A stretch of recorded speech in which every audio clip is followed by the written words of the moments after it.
southeastern Franklin County in south-central Illinois until 8 p.m.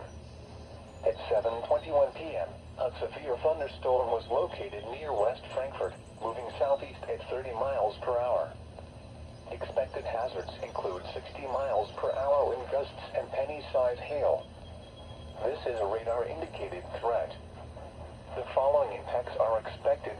Expect damage to roofs, siding, and trees.